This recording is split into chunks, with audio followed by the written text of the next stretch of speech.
So we're returning to Shogun. Could you explain the reasons why you wanted to go back to your first game this time?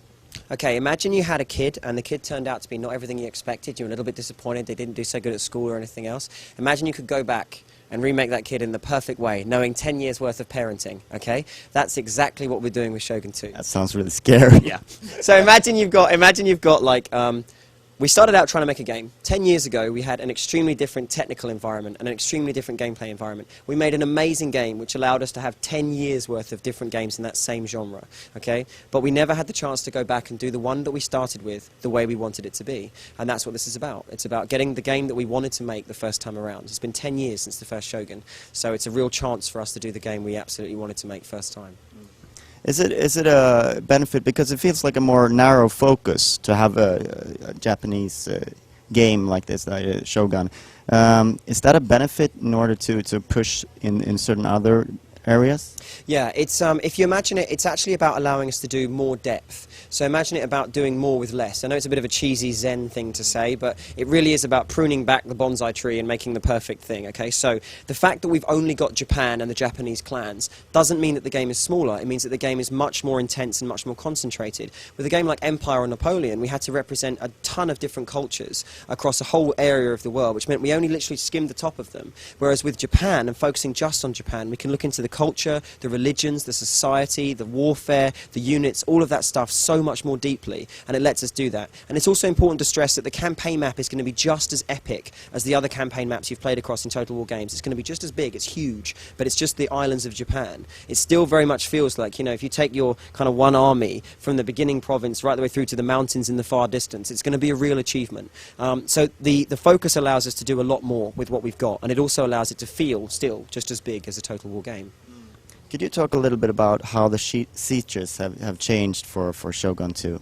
Some of the kind of the big headline stuff that's changed, of course, is number one, the visuals, which is the first thing everybody notices. We've got a huge number of advancements in the Warscape engine now, allowing us to use a deferred lighting system. We've got a lot more normal mapping in the battle maps, parallax mapping as well, a much higher polygon count. You've got up to 56,000 units as a theoretical maximum for the engine now. Again, we've not fully tested that, but it's a theoretical thing that the engine can do. On top of that now, of course, what we've been able to do is actually in the mechanics and in the gameplay, work out what's best and use just that, right? So we've done a lot of stuff with regards to ranged combat, with melee combat, especially when it comes to things like AI improvements and the like, and it's taking all that feedback and all that knowledge and turning it into, hopefully, cross fingers, the perfect game. So also the naval battles have changed a lot in Shogun 2 from what we've seen in Empire and Napoleon, because of how the Japanese basically had their boats. Yeah. How will a naval battle play out in Shogun 2? Okay, the first major differences on the naval side is that you can combine land and sea for the first time in the game, right? So you now have full coastlines, reefs and rocks. All of that stuff is things that you can smash your enemy into and use against them, or them have them use against you.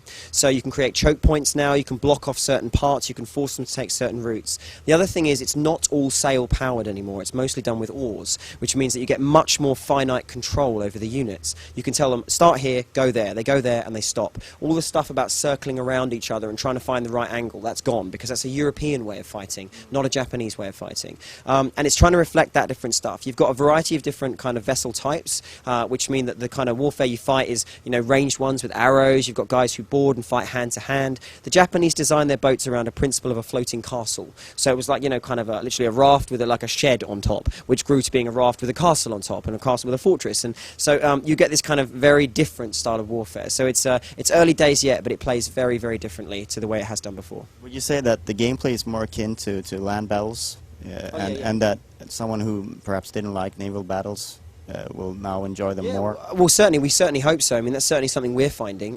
You know, the guys that we've got in the studio who really enjoyed the naval battles the first time are liking these ones because they're different, and the guys who didn't play the naval battles so much before are like, oh, this feels much more like a land battle, you know? I've got a variety of units, I've got much more control. But like I say, the coastal stuff really adds into it, and you're going to see a lot more variety. I mean, there's more to say later because it's a bit early now, but you're going to see a lot more variety there, which is really cool. Thank you very much for your time. Thank you. Cheers.